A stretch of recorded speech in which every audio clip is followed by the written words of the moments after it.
I tell a young 18-year-old who's about to graduate from high school or just graduated? Well, I'm already in that situation right now. I've got a bunch of nephews and nieces. My youngest niece, the last ones left that are still children, basically, are like 17 and 16. And I'm trying to encourage my niece to go into the Air Force because I don't want my niece to grow up to just have a job, work at these, just have a labor job and have a little apartment, meet a guy, have a kid, and that be her life. I want her to like aspire for more. Actually, me and her mother, my sister, we want her to go to the Air Force. We want her to get some travel experience. We want her to pick up a trade. We want her to get some benefits. We want her to get the GI Bill. That way, if she does want to go to college, when she comes back, that'll be cool.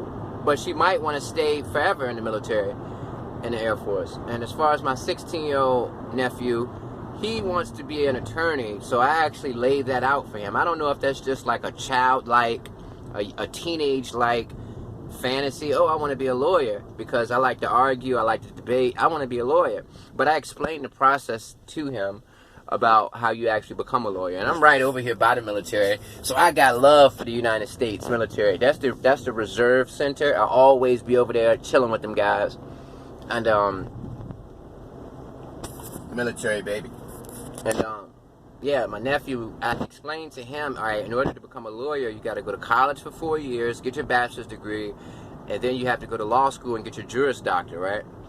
And then you have to take the LSAT, and then you have to take the bar exam. And basically, it'll be about a 7-year process. You'll probably be 26 years old by the time you become a lawyer. And I just laid that out for him, and he looked at it, and at 16, it's hard for him to even visualize being 26. That seems like being an old man to him. But in general, I give my experience to the youth. I tell them, when I was 18, I was aware of college. I knew what college was, but I didn't understand the intricacies about it. I didn't understand the specific details. I didn't know anything about financial aid. I never had a college tutor actually explain to me what college is about, stuff like that. When I was in high school, I was a good student naturally. I never went out of my way to study. School never excited me. I always was the kind of person who liked to I was self-educated. I like to learn on my own. I didn't like learning in a controlled environment. Even when I went to a community college for a while, I realized it wasn't for me. You know, I don't like college. That environment is not for me. I just didn't like it. And then I became a weed dealer. So basically, I spent 18, 19, and the majority of my 20s being off track. I didn't have any goals. I wasn't on any particular path. My life was being fresh, going to buy new shoes and clothes every day, selling weed, trying to find girls, and hanging out at nightclubs and at my buddies' houses. That was like my life for like 10 years. From like 18 to like, from like 16 to like 25, something like that, you know? And I didn't realize until I was 27, 28 that, hey, I did things the wrong way. In life, you're supposed to lay down the foundation for your 30s when you're in your 20s.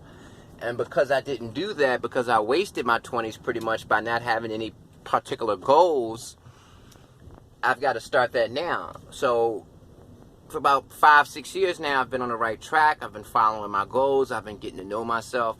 But the biggest thing that I like to tell the youth is, you don't have to do what anybody else does. Just because your girlfriend is going to college and she wants to be a veterinarian, like my girlfriend is actually a doctor. You understand what I'm saying? She's been going to school for the past 13 years.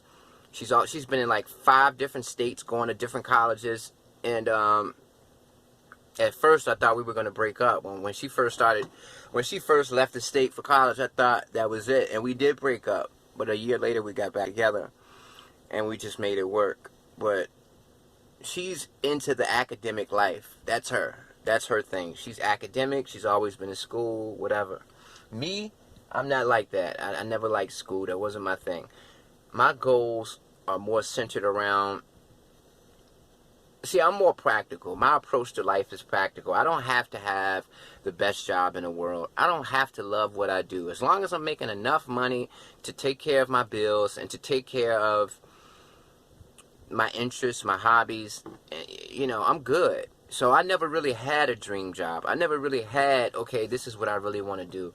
My whole thing has been, I'm going to do what I got to do. But at the same time, I had to become a little bit more organized because, so what would, but even though you don't have any particular job that you like, you don't have a particular field that you want to get into, but you still have to organize your goals. You can't just go into it like that. So I had to sit back at 28 and say, okay, I'm into computers. I've always built websites. I'm self-taught. I've been doing that since I was 12. Let me make websites for people. So I created a web design company, and that's been going for 6 years. I like to give my opinion about things. I like to I like to help kids. I like to teach people the mistakes I made and the lessons I've learned from them and stuff like that. So what do?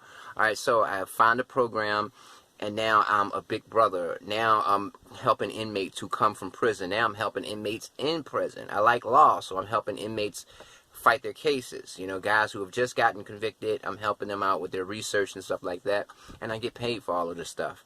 So the biggest thing that I would say to somebody who's 18 or 19 is don't be like I was. When I was 18, 19, all the way up until about 25, 26, I had absolutely no goals. I had absolutely no direction in life.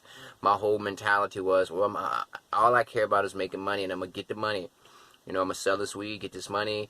I'm going to work this job, get this money. I don't care what I mean, as long as I'm working, doing something, making money. That was all I cared about. I didn't have any specific goals. I didn't visualize myself doing a certain thing, and that's the mistake that I made. At 18, 19, I should have had a plan together going into my 30s. Okay, I want to do this, I want to do that. How do I do that? What do I have to do to get involved in that? Okay, I like talking to people. I like helping people. Okay, what can I do?